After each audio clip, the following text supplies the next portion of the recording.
the bag worker out of apartment 5B. You're now tuned into the Apartment 5B podcast, where we chop it up about hip-hop, R&B, sports, love and life. Hosted by Kill.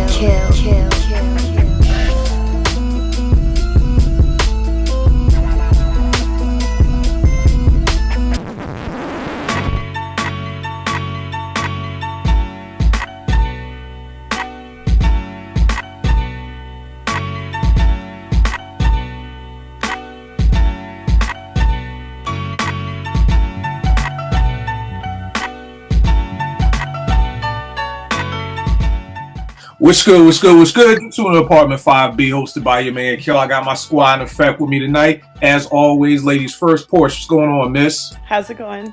Everything is dope. My man Ed from the LA, from the West Coast. What's good, fam? I'm good. What's up? Everything is dope, man. My brother Veg out of BK. What's going on? What's popping, y'all? It's good. And we got Jens, man, out in NO. What's going on, Jens? Hey, what's happening, everybody? This is going to be a dope topic. I'm ready. No doubt. Yo, props to Ed for this week for the topic. He hit me up and he was like, Kill, you always talking about how Illmatic helped to ruin hip-hop because it took, for people who don't know, going way back in the day, like one producer used to do your whole album and one producer had their own clique. So the Bomb Squad really only produced for PE, EPMD just produced for Dolo, Marley produced for the Juice Crew. So that's how everybody had their own sound in their clique. Now after Illmatic, it kind of opened up the floodgates of, I could just get, the dopest producer. I could get 2 from Marley, I could get 3 from Swiss, 2 from Just, and that can make my album. So that's one of my things that's always kind of messed up hip hop because I felt like it took away your individual sound. But Ed made a good point that over the years, there's been a lot more dudes starting to rock back with just the one producer joint. So that's what today's show is about. The dopest, probably, I guess, like 2000 plus, from 2000 on, like the dopest one producer, one MC type joints. Ed, it was your topic. Why don't you set us off? What's one of your, I don't know if you've got them in order, however, you got them in order, your number 5 joint, or if not, just one of them. What's one of your dopest EPs, mixtapes, albums produced by one producer and one MC? No doubt. I got a list. I don't necessarily have it in any particular order, but I'm gonna start with one that maybe I don't think any of y'all will have. Maybe some of y'all, but I got this Black and Brown joint. It was Danny Brown, who's an MC from Detroit, and Black Milk, who's a producer from Detroit. Man, that album, it really put me on to Danny Brown. I should take that back. I heard Danny Brown had a project called Triple X, I think, that came out before this Black and Brown joint. And it was cool. I just wasn't fully convinced. But hearing him over that Black Milk production, it's something about having the one producer where you get, one singular sound, and man, dude went in.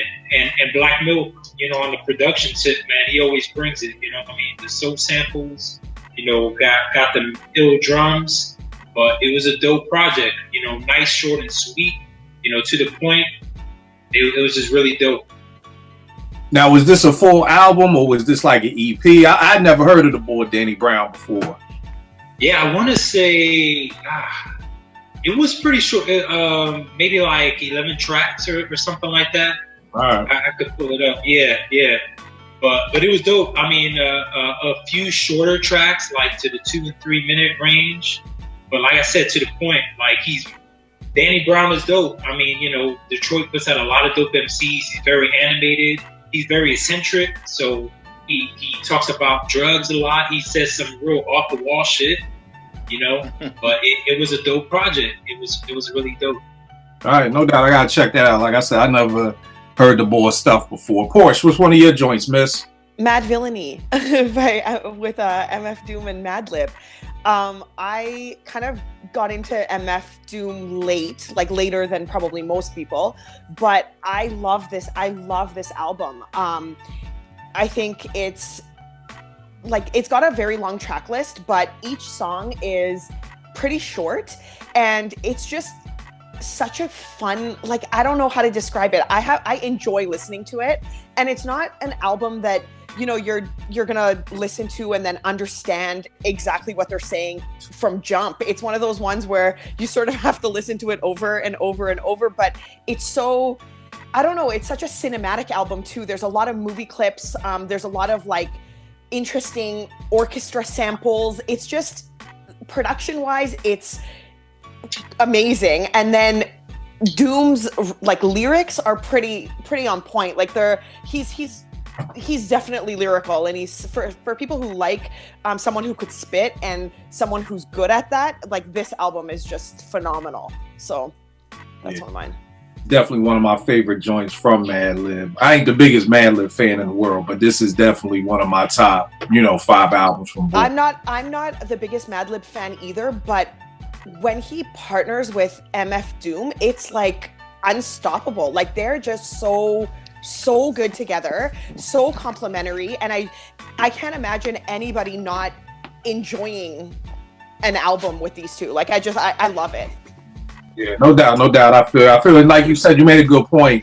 I think it's when he's with certain MCs. Even the joint he did with Talib was real dope. Right. Yeah, with Talib, that was dope. Nick, my good brother, what's going on, fam? What's going on, people? Chilling. What's one of your top 5 produced albums by one producer and one MC? I would go with Madlib and Freddie Gibbs, the Pinata album. That's one of my favorites, you know what I mean? Unexpected Pairing, because that's probably like the most gangster MC that Madlib has worked with. And just for Gibbs to have, to step out of his comfort zone to a certain extent and do that album with him. That was a dope project, one of the best of the last, I want to say 5 years. All right, no doubt. Veg, what you got for us, good brother?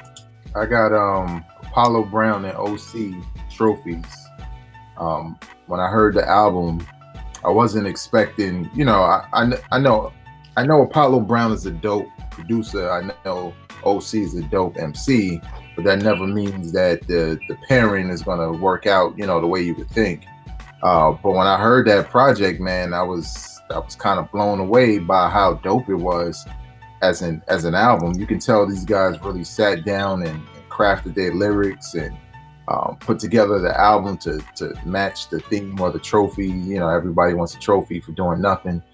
And it's just a dope album that, unfortunately at the time it came out, a couple of cats was on it. But as time has passed, people forgot about it. But, again, bringing it back to having that one producer produce the entire joint, that's one of them joints that, I still play from time to time. All right, no doubt. What about you, Jens? Hey, I just want to ask Vegas a question right quick. You got any standout tracks off their trophies?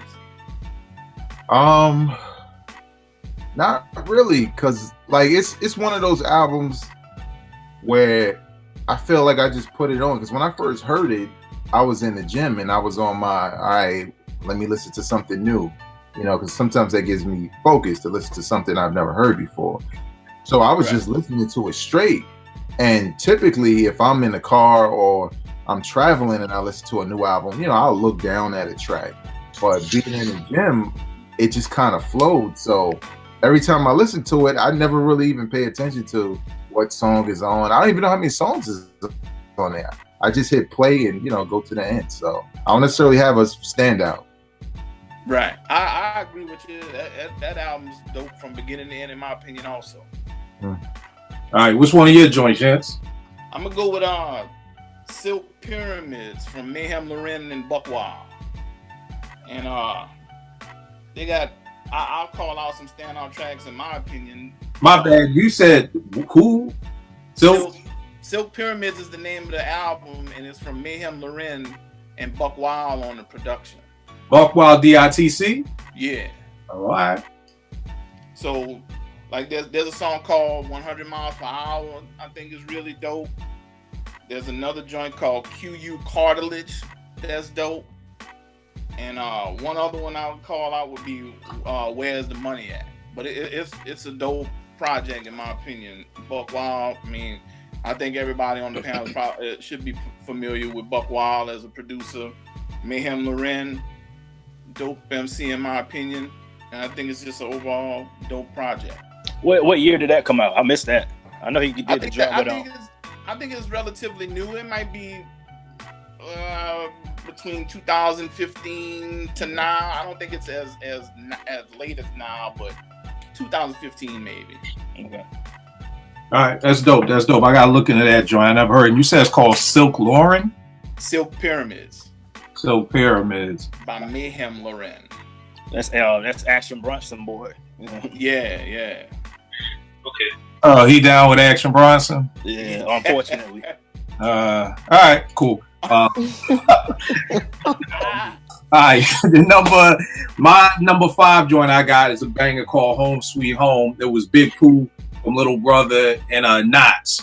And anybody who knows me knows I was never the biggest Little Brother fan, and the only person I probably ever paid any attention to was Fonte. So I remember this kind of like being one of the albums that dropped, and I was like, yeah, I'll get to it. And I forgot which song I put on. I was trying to find it, but I put on one song. That thing was just so crazy.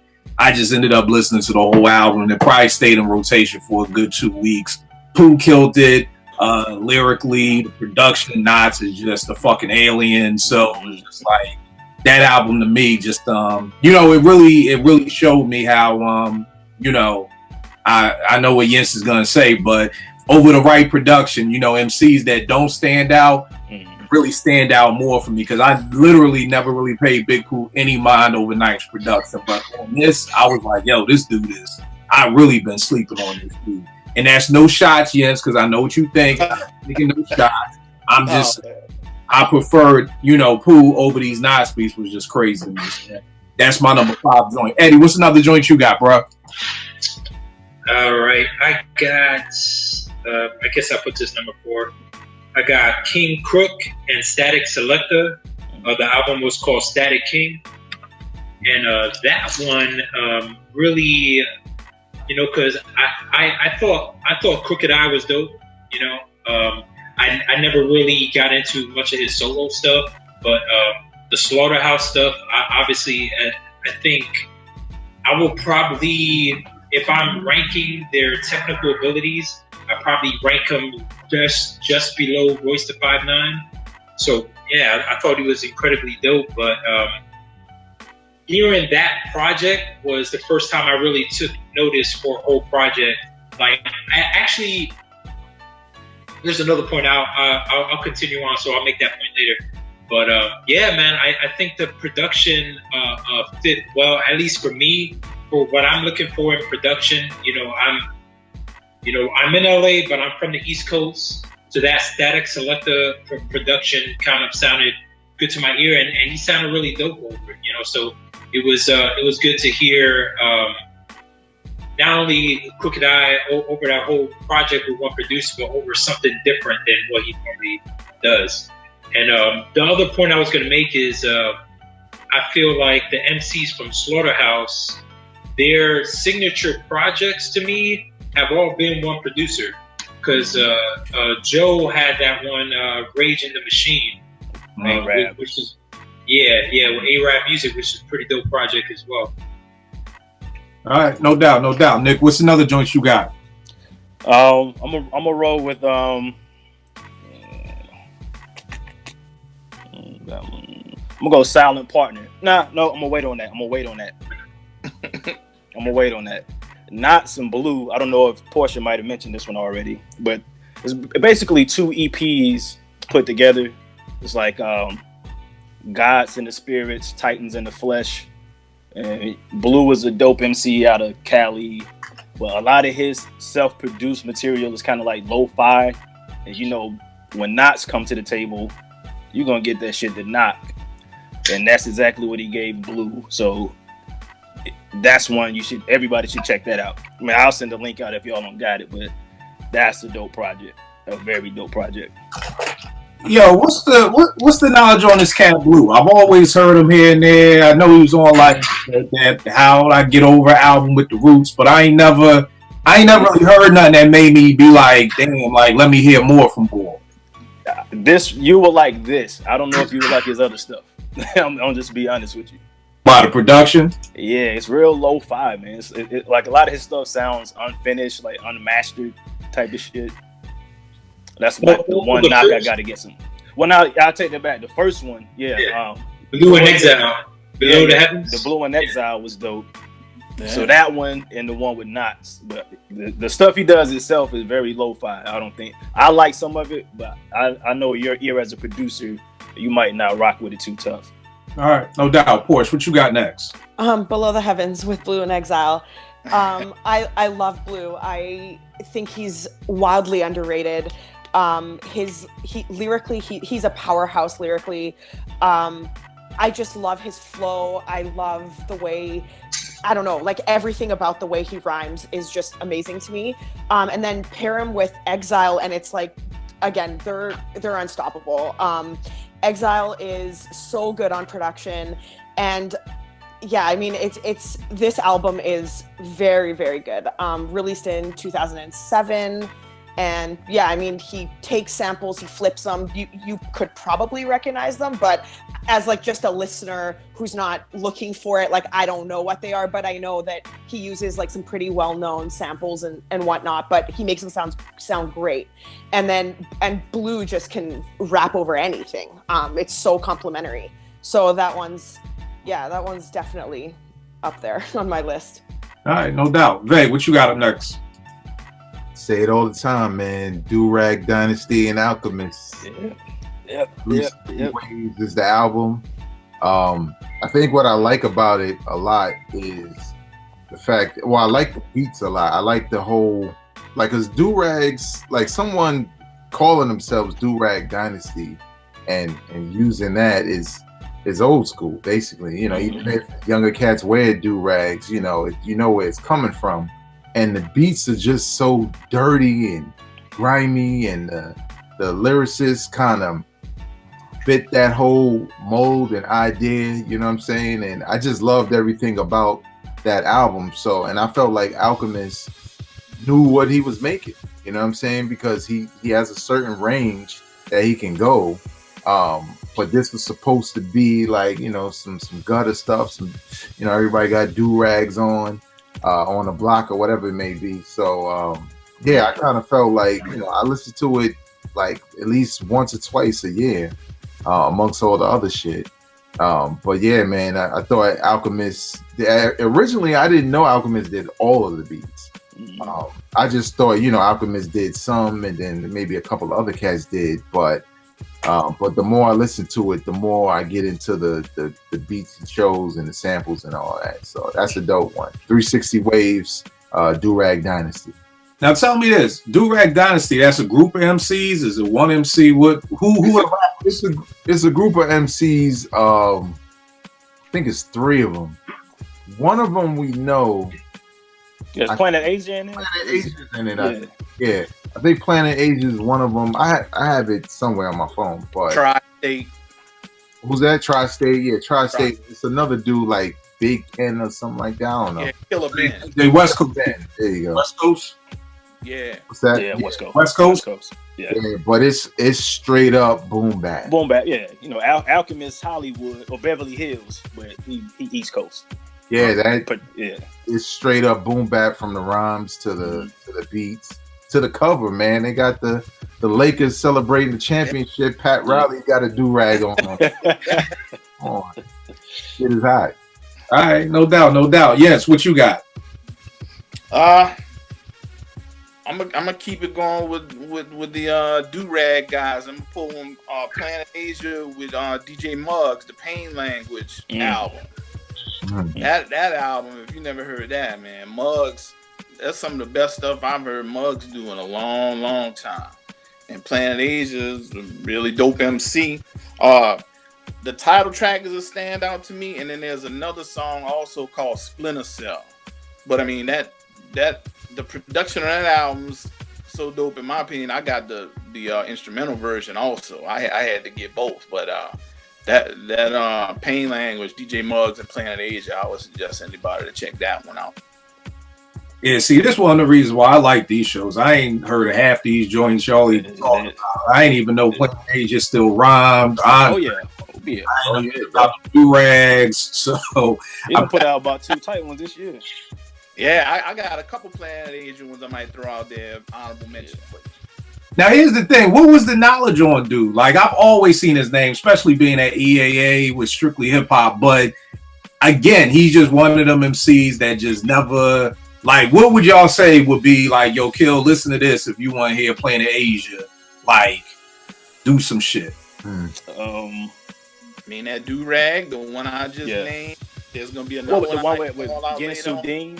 Gensu Dean? What was the name of that one? Well, he was on an album produced by Gensu Dean with Guilty Simpson. He featured on that one, but I don't think they never do like a whole album. Nah, he's on one that I'm gonna call out later on too. All right. So I just keep the pen waiting for the pain language. I'll start there on that joint. My number 4 joint, Ed kind of mentioned it. It's the Joe Budden and A-Rab music banger, Rage in the Machine. I think, well, everybody knows I love Joe Budden. He's one of my favorite MCs. But then the thing that kind of caught me on this is I've never been an A-Rab music fan. You know, he was I always compared him to the niggas at Rucker Park. Like, he could do all them tricks on the MP and got Alchemist crying in the studio and all that shit. But I ain't never really heard. No, y'all ever seen that clip of Alchemist crying? I never saw that. Yeah, like, he's really shedding a tear because he's in there playing, you know how A-Rab do, playing the MP live and everything like that. Dude is really in there shedding a tear. But, you know, I was like, all that tricks and shit, but, you know, I've never really liked the A-Rab beat like that. So to go from not liking really one A-Rab beat to really liking this entire album from beginning to end was crazy to me. He got this joint on here, Idols, where he flips that joint, Tevin Campbell and Quincy Jones. Tomorrow joint, he flips that joint, crazy. From beginning to end, like I said, I like everything on here. Uncle Joe, Serious with Joell Ortiz. I mean, everything on here is dope to me. So this is definitely my number 4, Rage in the Machine. Ed, what's your next joint, good brother? What I got? I'm trying to figure out how I want to do this. You know what? I'm gonna throw. I know Muggs get mentioned a lot, but man, I would be committing a sin if I did not mention the GZA and Muggs Grandmasters. Dope. Yeah, and that's older than a lot of these joints that we're mentioning, man. But yeah, to me, I felt GZA was after that first joint. Honestly, I liked Beneath the Surface, which was GZA's second album. A lot of people didn't, it didn't have that RZA production. But I felt like that Grandmasters album, that brought him back. You know what I mean? The dope production, GZA sounded sharp, dope concepts on the tracks. It was the album bringing back. It was just dope to me, man. Not sure what else to say about it, man. Did I hear a baby crying or my earphones fucking with me? Nah, that's okay. So, Nick, what you got up for your next joint? The Silent Partner, Alchemist, Havoc. Probably like there we go. Can't go wrong with it. Alchemist beats, Havoc, underrated MC because he always played second fiddle to Prodigy. Very strong project. I think my favorite song was called Just Being Me towards the end of the album. Can't go wrong with it. It's probably some of the best mob material since probably Murder Music, honestly. Yeah, the joint like from Havoc side of the, you know what I mean? Yeah, the joint on here, The Gun Holds a Drum, featuring Prodigy. Like that joint is crazy to me. This was like one of my honorable mention joints, but it's dope, very dope album, man. And the thing that I loved about Hav is just allowing Al to produce it. You know what I mean? Not too many times you find a producer let another producer produce a whole album, but definitely, if Cass ain't heard this joint, definitely pick it up. Yes, sir. Porsche, what you got up next, miss? Hell Hath No Fury, Clipse and Neptunes. It's interesting. I don't love the Neptunes all the time, but I love the Neptunes with Clipse. And I think that they're just, again, complimentary, of course. Clipse is great. I enjoy their albums all the time. Even though it's like largely about cocaine and drugs and this kind of stuff, but I think they're beasts on like lyrically, and I really think their albums are always like, they always put so much into their albums. You're always getting like a really dope project from them. So that's definitely my third. Yeah. All right, no doubt, no doubt. What's one of your favorite joints off of that joint? Mr. Me Too. Mine's is Keys Open Doors. Keys Open Doors. It's funny with them. I'm the same way like Porsche was. I don't never get excited for the Neptunes unless I see their names next to the Clipse. Yeah. So they never like, I didn't like the Neptune, like Pharrell producing for Jay. I wasn't like a huge fan. I was like, nah, it's kind of meh. But then with Clipse, it's like wow. Yeah, he always strip it down for them. He giving them stripped down street bangers. He don't give them. I don't know what kind of zone Pusha and Malice get them in, but it's the right zone. I give them credit because their other shit don't sound like they Clip shit. You know what I mean? So you know what I mean. I definitely enjoy that. Babe, what's going on? What's your next joint? Pete Rock is in Camp Low, 80 Blocks of Tiffany's. I didn't even know what to expect. It was just you talking about the part 2 joint or the first one? The part 2. All right. Joint that got like MOP and Uncle Murder on it. Yeah. I didn't know what to expect when I saw that pairing. It was literally like research. You know what I'm saying? Like, all right, well, this is out. Maybe it's something to talk about on my blog that I used to have. And I was like, damn, shit is crazy. Like, because Camp Low was still in pocket. Rock's beats was nuts. And then they had the guest appearances on top of it that I didn't really I didn't expect going in, you know what I'm saying? And it was just like, it was a situation where it felt like something where you're like, damn, this should have happened sooner, you know what I'm saying? Like, it felt like something that, and you know, I guess P Rock always said it, like, you know, he always kind of wanted to work with them. But I guess he knew. The way they rhymed, their cadence, their wordplay would go well with a lot of beats he had. And it's a mixtape for y'all out there, so it's free. You should definitely check it out, man. It is some of the dopest hip hop I've heard in a while.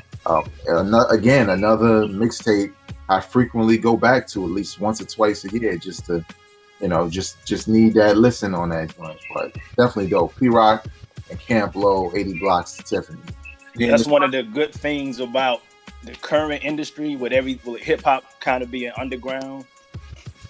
Cats they got the freedom to just do projects together that they probably didn't have in the 90s because of, you know, labels and shit. Yeah, another thing I loved about that album, like Veg said, seeing some of the names, I'm like MOP and Camp Low, like the show, the track is crazy. Camp Low kill it, MOP kill it, Uncle Murder kill it, MOP kill it, Celeb is on the album, Mac Miller's on the album with the joint Megan Good. Just the all around dope album. Not a beef, it's just like they may have like 28 songs on there. Like if I get it, it's a mixtape, you know what I mean? But it is definitely dope. If you like Camp Low, you can't go wrong with this at all. Yes, what you got up next, good brother? I'm gonna go with a dude from New Orleans, man. I'm gonna go with the Carrollton Heist by Currency, produced by the Alchemist. I mean, you know, I think you have to be a fan of Currency to dig what he does. You know, it's a lot of smoker music, but with the Alchemist, it's a perfect pairing in my opinion. Two standout tracks off of that album, in my opinion, are 500 Pounds of Gas and 93 AMG. Both of those are really dope tracks to go along with what I believe is a solid project from Currency and the Alchemist, Carrollton Heist. All right, no doubt. The next joint I got up is Brother Ali. He had a joint out called what is this shit called? Morning in America, Dreaming in Color, produced by Jake One. Just a dope all around album. I mean, on this joint, I mean, when this came out, I gave it 5 mics. I love this joint. There's not on here that I don't skip. You already know Jake is doing the production. It's crazy. Brother Ali, I never thought in a million years somebody would tell me a white albino Muslim from Minnesota would Chuck D, like the follower of Chuck D's Black Power. But dude is it right there, man. And it just really, like I said, I love this joint. Love this joint from beginning to end. He's got a joint on here called Work Every Day. That's just crazy. The concept is dope. I mean, yeah, like I said, I give it 5 mics, man. I love this joint. So definitely Dreaming, Morning in America and Dreaming in Color, Brother Ali, produced by Jake One. Eddie, what you got up for your number 2, man? All right, my number 2. Like I said, I wasn't necessarily doing this in order, and a lot of albums got picked up, but I got Jean Grae and Ninth Wonder, an album called Genius. Genius, yeah. And Genius, yeah, Jean Grae and Ninth Wonder, dope. I always thought Jean Grae was dope as far as, you know, female MCs. Like, she's always been there top notch. And my thing with some of her previous albums before that one were, you know, inconsistent production. So as far as this project with Ninth Wonder, like, you know, some of y'all don't like Ninth Wonder as much, man, but he produced a really dope album for her, like really consistent, some bangers. You know, she had this joint called Number 8. I think it was just called Number 8. Really dope, just her spitting. She had a joint on there with Fonte on it. I think it was called Struggles. Like, because before I got it, I had like the bootleg, so it had like a whole different track listing, like the names of the songs are different, so you know what I mean? So, but yeah, man, it was dope, because, and actually, because I think that album was delayed initially. I don't know if she was signed to Live at the time, but something happened. The album was supposed to come out, it got delayed. Then the bootleg came out, and then eventually it got released. But yeah, very dope project. If you could check it out, listen to it. Probably my favorite Jean Grae project. All right, no doubt. What you got up next, Nick? Her new album, Type 2, with her husband. She got one out with her husband. Yeah. Yes, that's pretty dope too. I'm sorry. Her husband, he makes beats or something? Nah, he raps too. He rap. I can't remember his name, man. Quell Chris. Yeah. Chris, yeah. She out rap him though. I was just about to ask that. Is this a Rod Digger Young Z? Yeah, it's that again. Yeah, it is. Yeah, because there was a track on that one. It was a Jean Grae solo track on there called Zero, where she goes nuts on that. All right, no doubt. Nick, what you got up next? So take it back to Louisiana, Nolans with Currency, Alchemist, but somebody probably already mentioned it. The Covert Coupe project. Nah, that's actually my number 2. That's what I got coming up next. Yeah. So too. That is fire. Like, yeah. When I saw that, I say Currency and Alchemist. All right, let me hear what this is about. And he delivered. But I'm a big Currency fan anyway, so I dig the smoker vibe on every album. So yeah, they fit, man. They fit good. They do. They make good stoner music, even though I'm not one. So right, agreed. Yeah, that's my number 2. Yeah, that's my number 2 too. Everything on here, BBS, the joint Manipulation. It's crazy. Yeah. This is the first time on the joint Scottie Pippen's that I actually heard Freddie Gibbs. And I remember you saying that. Freddie destroys that shit. Like, I'm talking about, I was like, yo, I gotta pick up everything this dude got. Funny thing was, I really wasn't feeling the Carlton Heights like that. I need to go back and check for it again, just based off the fact that I love Currency Covert Coup so much. It's cool, but not as tight as that one though. Yeah, but I mean, I think I only like listened to it once. It didn't hit me the same, and I just, with so much stuff, I just went on to the next one. So I need to go back on that. But yeah, that's my number 2 too. Porsche, what you got? I got The Owners by Gangstar, and I mean, it's Gangstar. I like pretty much everything they do. Primo's always on point with the beats. Guru on this one, I think, is, I don't know, this reminds me of that episode where we voted Guru over Snoop, but Guru's beats, Guru's lyrics are good on this one. You did splice Yow right here on this segment. Right? Yeah, honestly. Just like splice it in. But yeah, I like this one. I just think I mean, it speaks for itself. Yo, it's Gangstar. It's primo. No. It's primo on beats, Guru on the lyrics and stuff. So it's dope. That's mine. All right, no doubt. What you got, Veg? Hold up. Is that cheating? Isn't that Gangstar? What?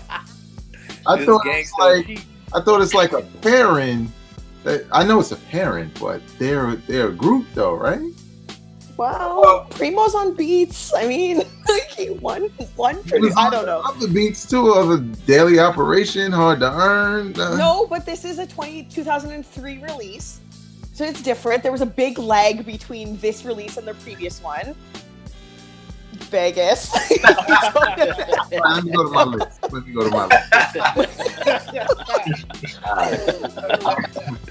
I got, cause shit, I'm about to redo mine now. Like, I got Joell Ortiz and Illmatic. I didn't even know his album was coming out. I was hosting Strictly Hip Hop in Baltimore. Shout out to them. And you know, returning to that show, I was like, yo, I need to go in and find what's dope and all that needs to get played. And I was like, oh, what's this joint? Illmatic and Joell Ortiz. They got a whole album. And what drew me in, and it's my standout track, is a track called 6-4. It's nuts. The beat is nuts. Joell Ortiz kills it. And it made me listen to the album. And I was just like, damn, like, you know, it's one of those situations where it's a project that comes out and is really dope, but it doesn't really have any push behind it. It's like you gotta go and search for it in order to know that it came out. And I wasn't like the biggest fan. I'm a big Joell Ortiz fan, but I'm not the biggest Illmatic fan. But I think because he had Joell Ortiz as the MC to spotlight with his beats, I think he was giving them some heat. And that 6-4 track is, honestly, you listen to that, you're gonna want to listen to the album. So Illmatic and Joell Ortiz, the name of the album is Human. I got to join out because I ain't never Illmatic dude like that. But I'm gonna start with that joint you talking about. See if that takes me. What were you saying that? Yeah, they got a dope cypher track on there. It's like called Latino Part 2 or something like that. Or that's crazy. Yeah, that was a dope track. All right, no doubt. Yes, what you got up? I'm gonna go with I think this might be an EP. It's called Billy Ocean. It's by the Big Twins out of Queensbridge, and it's produced by a guy called DJ Skiz. And so, I mean, if you like Big Twins, this one of the dudes got a real distinct voice. This dude got like a voice. So he just ate a bag of rocks. This dude got a distinct. This dude got a real distinct voice, but they dope, man. It's some real grimy street music that they make. But they got with DJ Skiz and they made this Billy Ocean project. And two standout tracks that I would call out off of this one would be a track called Celebrate and a track called Billy Martin Rap. Both of those are real dope. This guy DJ Skiz, he's using a lot of soul samples and stuff. It's dope in my opinion. So yeah, the Big Twins with DJ Skiz, Billy Ocean. Check that out. Now, are they really fucking twins? Are they two? No. You remember Twin from Mobb Deep? One of them died. Right. One of them, right. So he called himself Twin. He just always called himself Twins. All right, and this the dude with the L voice. Yeah. All right, no doubt. DJ Rec 1 is hot. What's up, man? No, I was saying that mixtape is hot to me because I stay playing it though. Yeah, it's dope, man. It really is. When did it drop? Maybe years ago, probably. Maybe like a year. All right, it's not that old. All right. DJ Rec 1 in the building. What's going on, Rec? Man, crazy day, man. What's going on, everybody? I see everybody in the building. What's going on, man? Rec, why don't you give us 3 of your joints real quick? All right. So what we doing? Albums with one producer, right? Yes, sir.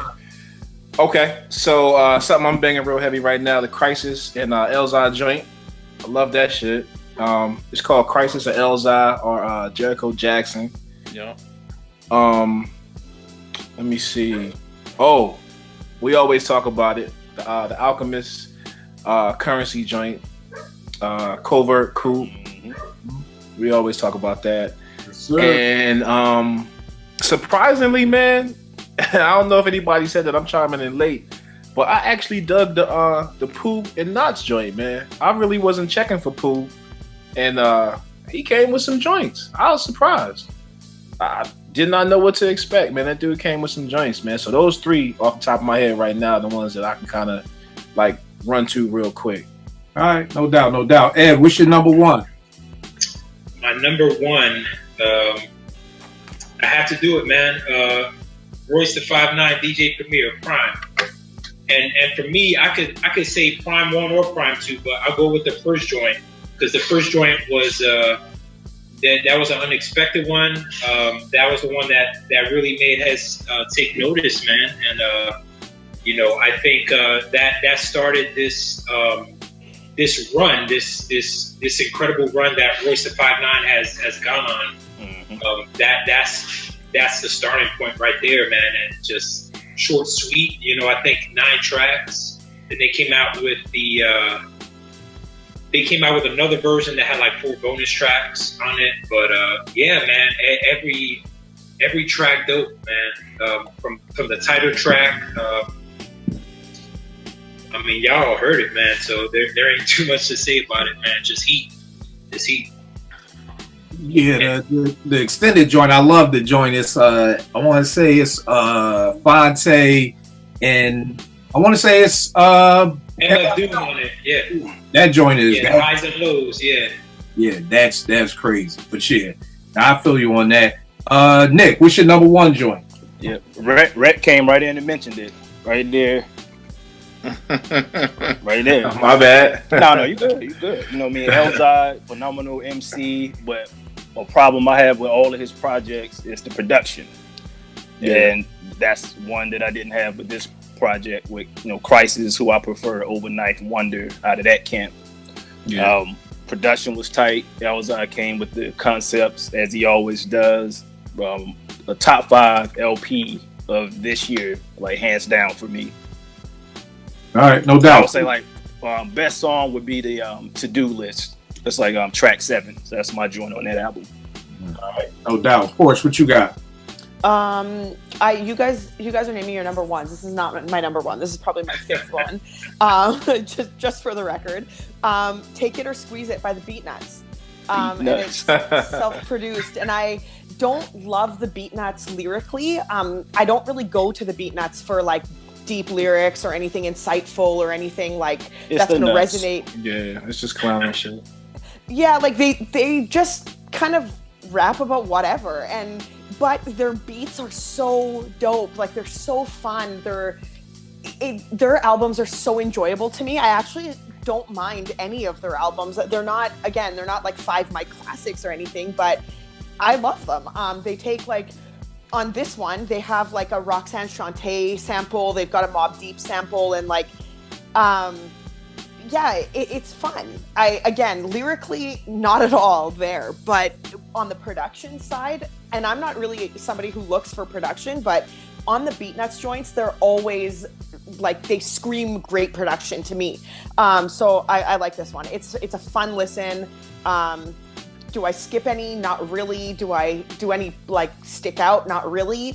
But it's fun. It's a fun album. So that made a cut. All right. One standout is It's the Nuts with Al Tariq. Yeah, that's an old joint. Yeah, with the former, you know what I mean? He was in the Beatnuts. He got put out back in the day. Yeah. Cool ass Fash. Yeah. All right, Vay, what you got up? I got Run the Jewels. Mainly because I think if that first album didn't pop, they probably would have had one album. But because it blew so big, you know, they would like basically forced to be a group. Not in a bad way either. But I think initially it was more so Killer Mike getting with LP to do an album, and it just blew up to a crazy extent, and now you got 3 albums. Run the Jewels. What I love about Run the Jewels is Killer Mike. It's Killer Mike. It's lyrical. It's gangster. It's political. It's conscious. And LP's beats is like dubstep for hip hop. You know what I'm saying?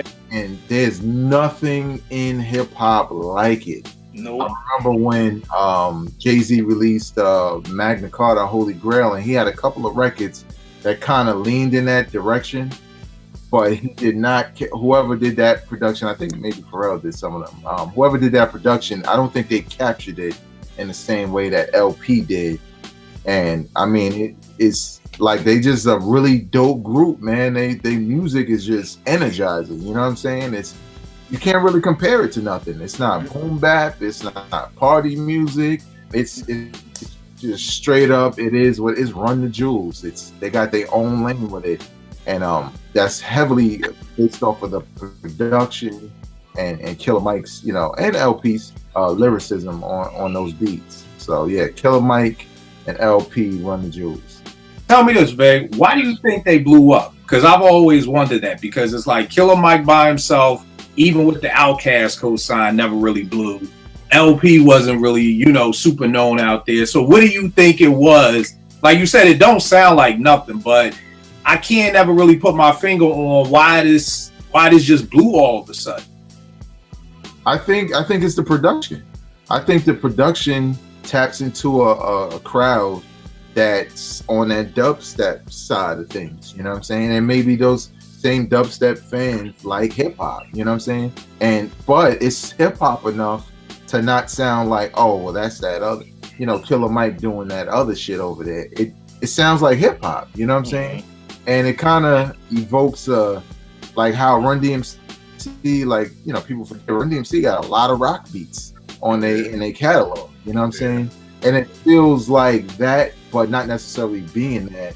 So it's almost like they just found the sweet spot in that music where you got hip hop fans that love it, you got dubstep fans, you got casual fans, and it's just they kind of blew up off the strength of that. So now you got 3 albums.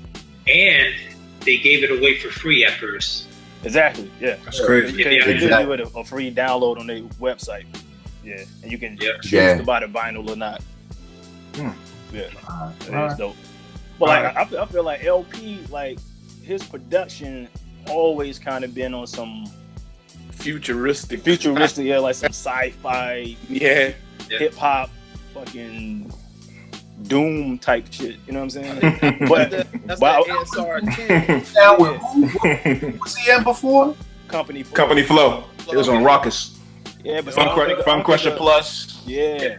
8 Steps. Well, he produced a bunch of stuff. Like my favorite was Cannibal Ox Cold Vein. Yeah. So that was gonna be on my list, but Kill said the past 10 years, so that's why I kept it. Okay. You know what I'm saying? The Cold Vein is classic. I think somebody already violated that a little. Well, he gave his He got the pass from him. He gave Lil Sis the pass. He don't give me that. He'll be coming for my neck. It's all good, bro. I still love you, big bro. Yo, now here's a funny thing with all the cats y'all just named for some reason, and I was still at the station when Raucous was there. Those names for some reason just never stood out to me. The Company Flow and Cannibal X and Ox or whatever his name is. I was like most to live, reflection, like them dudes. It was something about Company Flow that just never caught my attention. You know what I mean? You gotta go I think it's because it had a white MC. You know you don't like white. Come on, man. Now that's fake. White. To Lip shouted them out on that Reflection Eternal. I mean, they label made, so I mean, I'm just saying it just never spoke to me per se. You know what I mean? Look, Kill. After you gave me the show, I didn't play them either. So it was like I don't know what it was about. It was like that Raucous crowd, but it was like some of them just I don't know. They just never stood out. It was like nerd rap, that definitive juts. But it's funny. I was talking about me and Gadget who runs Scratch, and he was like, "You just don't like rapidy rap rappers," and I think that's what some of that shit, like Freestyle Fellowship. I never got into them. them rapidy rappers they just pass right over me. But yes, I will say though. What'd you say, Eddie? Well, I will say that as far as Cannibal Ox, now Bastair, like he was kind of nerd rap with his lyrics. But Borgia Omega, he kept it really gutter, man. Like you listen to his shit, like it had a little bit of that nerd rap, but it had the street edge to it too. So for sure. And who was that? Who you just said? Borgia Omega. He was in that Cannibal Ox, what you call it, Cannonball Ox. I thought you was talking about for a minute. You said OJ Mega? Wow. I like Kill Cass. Kill don't Yeah, he don't care. Nah, I don't.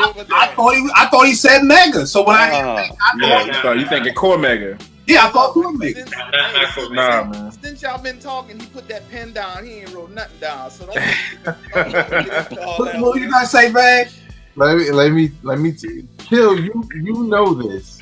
Well, let me put everybody else on.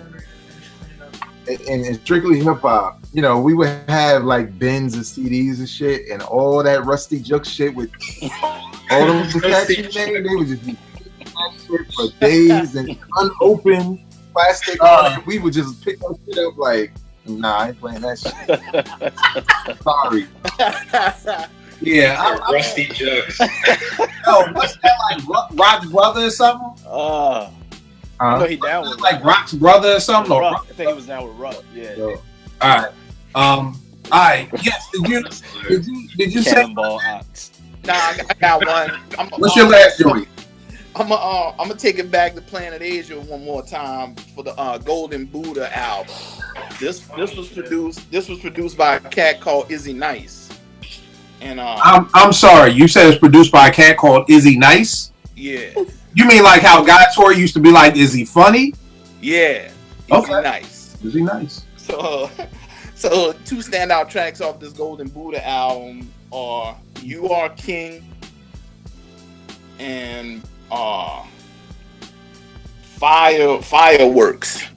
Those are two of the standout tracks that I can call out off of this Golden Buddha album. And like we said before, pretty much Planet Asia is dope, man. And this dude, I don't think I've ever heard of this dude outside of this album. He might have a lot of other stuff, but this was just one album that I liked, that I saw that this dude produced the entire thing. So yeah, the Golden Buddha. All right. I gotta do a lot of research on Planet Asia. That's the Ginsu Dean album I was talking about. Planet Asia. Yeah. Ginsu Dean called Abrasion. Yeah, Abrasions. Yeah. Yeah, see, that's probably why I didn't listen to the cover. Y'all know me. If you got a perm or the cover, I come from a time where like, yo, you just see this record, you just want to hear these little guys on a flute with the afro. Like, why is this dude with the afro hanging out with the whiteboard? But that album cover just don't do nothing for me, man. But my last one, which is actually up on my album of the year, Daytona. Pusha T, Kanye West. I'm still banging this joint like it. Man, fuck Kanye. Fuck Kanye. I mean, I get it. I know. We don't support nothing Kanye, bro. Yo, you the one who told me where to get this from. How you gonna tell me that? You the one who had the picture up on IG. I called you. Like, yo, we got to double back, man. Cause he doubled down on his support for Trump. That was after the album. So fuck him. I feel what you're saying, bro. I feel what you're saying, but I still love the album. So I'm sorry, Kanye. I'm sorry. I apologize, but I love this album. So this is my number one. This and Royce is like tied for my album of the year. I don't know which one I like better, but this is definitely my number one. Rec, what's your last two joints? Last two joint I've been banging as of recent, man. Mac Hami. Haitian Body Odor. Mm-hmm. My bad. Can you hear me? My bad. Can you hear me? Yeah. I already know. I already know where it's going. I heard you. All right. I already know where it's going. And what's the name of the rapper? His name is Mac Hami. Hey man, I'll take it. I'll take it, man. And he was part of. Yeah, he was down with Griselda, man. He was down with Griselda, so I got my hands on some other stuff that he did. Trust me, I cracked the fuck up too when I saw what the name of the album was. It's called Haitian Body Odor. Oh, yo, hold on. Straight up. Hold up. Is he Matt Haitian? Tommy, Yeah, he's Haitian. Okay. body. Yeah. He's Haitian. I'm gonna send it to you. Man, he violated. Yo, hard. But I'm gonna send it to y'all. Oh Jesus! Okay, so Matt Homie, No, Kill, stop. Just remember Haitian body odor. It's Right. gonna come up. and, That's it. and what's your number one? All right. So what year are we not going past? I mean, just whatever your number one is. You know what? As much as I hate to say it, man, I'm gonna go with the Pusha T album. I still do play it. As much as I hate to say it, it does have replay value for me. All right. But Ed, you got any honorable mention joints? Yeah, man, I got this album. To be honest, I don't remember. It came through some recommendations on Google Play or someone on my timeline talked about it too. It's called Rose Gold, and it's I think they're both from Detroit. Rose Spit and 14 Karat. So the MC name is Rose Spit, producer name 14 Karat, and the album is called Rose Gold. 12 tracks. Is dope, man. It's really dope. Hard to say standout track. You know, the whole album is really consistent, and you know, it's not all just spitterific. You know, they're really talking about stuff. Like, dude gets personal. I think one of the tracks he's like talking about his pops and stuff. It's a dope album for sure. What else, man? I got. I'll throw that To Live and Madlib, Liberation in there too, as an honorable mention as well. that was a dope album. Yeah. All right, no doubt. Nick, you got any honorable mention joints? Yeah, the Albert Einstein, Prodigy, and Alchemist did, Yeah. and the Jake One and Freeway stimulus package. Mm-hmm. Yeah, that was a dope album. Definitely. What about you, Porsche? Nope. No honorable mentions. All right, no doubt. Vin, what you got? I had Silent Partner down, Havoc and Alchemist. I had Knots and Big Pool or Home Sweet Home. And I have something I guess is kind of cheating, but just the simple fact that they were able to pull it off and it was different enough. Elzai and Will Sessions, Illmatic. Yeah, That is dope. that was dope. I expected the lyrics to be different. I didn't expect the production to be somewhat different. With them extending tracks and playing out samples and shit like that, like it was just really dope, man. And again, it's another one of those mixtapes that I go back to, you know, at least once a year, twice a year, or whatever, just because it was just such a dope project where everything came together so perfectly between producer and lyricist. So that was mine though. All right, what about you? Yes. I want to add to what Vegas just said about that Illmatic.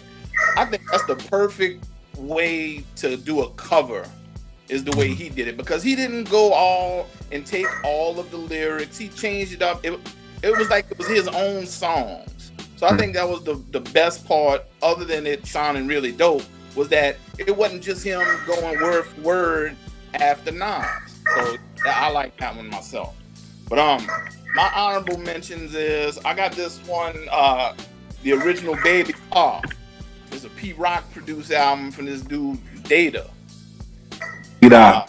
It's real dope. D-Dot. It was held up and got released mad late. So if you never heard of it, it's called The Original Baby Paw. It's Pete Rock. Yeah, you got to join Bla Uno on there. Yeah, and another one is this album called Machete Mode. It's by MC Esoteric and produced by Stu Bangers. I think it's a real dope project. MC Esoteric out of Boston. You be naming some stuff I ain't never heard of, bro. You never heard of Esoteric, man? Nah, who was that? That's one of them rapidy rap rappers, man. Yeah, he rapidy rap out of Boston. He's with the Army of the Pharaohs. You know that whole. Big Who was group. that? Who were they? They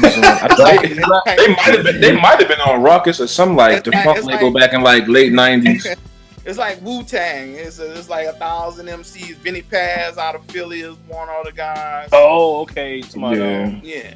Vinny, You know, not the Jedi Mind Tricks, but the extended family of the Jedi Mind Tricks, which is a whole another big, beef. The Lost Cause out of Philly is in it. But anyway, that Machete Mode is the dope album in my opinion. All right, no doubt. Two of the joints, most of the joints already says Stimulus Package. If not for nothing, this may be one of the dopest, illest album covers ever. Hell yeah, the wallet. The money is the actual liner notes and everything. So Rhyme Say is definitely put some money behind, they projects when they come out. I thought this was dope. Freeway is one of those MCs that I'm like, if he gets the right production, I love him. If he doesn't, he kind of loses me. Co-signing on Liberation to Lib and Madlib, another Madlib joint that I actually like. I'm not the biggest. It's weird because I'm not the biggest Lib fan and I'm not the biggest Madlib fan. So putting both of them together and me loving it was a shock. Like Vague said, the Illmatic with Will Sessions. I will agree with Jens that this is the right way to do a cover album. Prayerfully, no one else will ever try to follow it again because that's just one of the shits I'm not with. I don't want fucking cover albums. And the last joint I got was this cat Boldy James. It's called My First Chemistry Set. It's another Alchemist joint. Alchemist, yeah. So another Alchemist joint on deck. This nigga, that's why I love Al. That dude stays busy. This dude put out 10 literally projects in a year, like with his eyes closed. So that was my last joints. Rec, you got any more honorable mention joints? Only one I could think of, man. Another Madlib joint, Bad Neighbor with Med, Blue.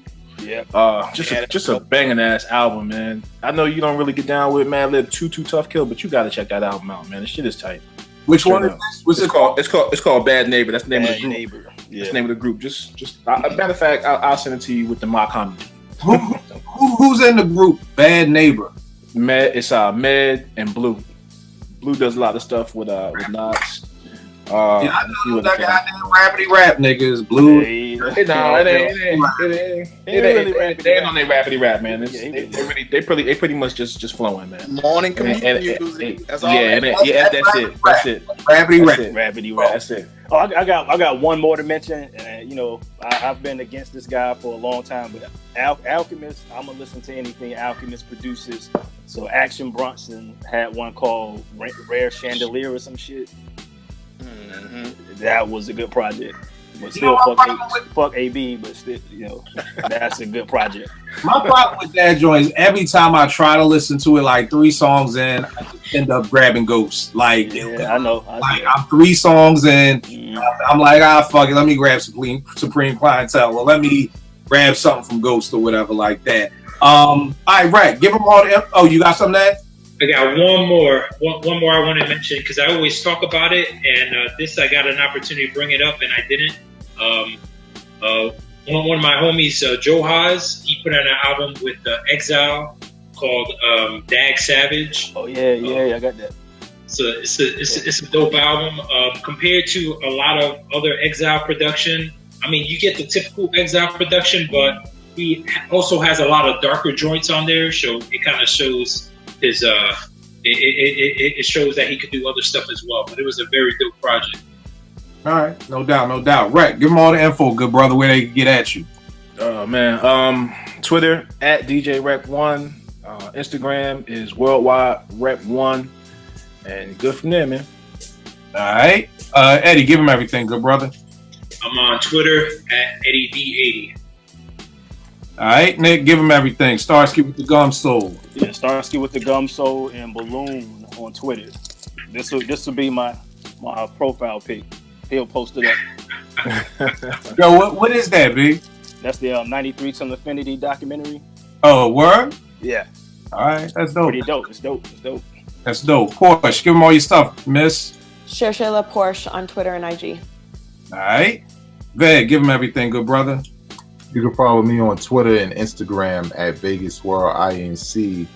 Also, big shout out to Tell 'em Blocko sent you on Instagram for posting Ill Well. That's love. Peace. All right. Yes, give him everything. We'll make beats for food.com. Always take a shameless plug any day of the week. Y'all already know what it is with me, Kill889, IG and Twitter. Got to give a shout out to my brother Joell. Follow him at YAW Music. Is going to be doing a lot of intros for a lot of NBA games this year. So did a joint for the jump off for the Lakers in the Portland game, which was real dope. They got some run out in LA. So, you know, he's definitely doing his thing. So I want to shout him out for that. And as always, appreciate the hell out of y'all. I will check y'all next week. Well, also you got to plug the other podcast you and Portia are doing. With what's the new name? Oh yeah, you're right. You're right. You're right. Portia just did one. Yeah, the Speak Your Clout podcast. Yeah. We gonna be on there. Portia was on there this past Friday, chopping it up about Ready to Die. I'll be on there this Wednesday, chopping it up about the top 4 boot camp albums. Into the Stage, The Shining, Nocturnal, and The Storm, how many mics we give it, all that good stuff. Should be a dope show because boot camp was like my favorite crew. I know everybody else liked the Woo, but I always prefer boot camp. That'd definitely be a good show. But I will definitely check y'all next week, y'all. All right. All right.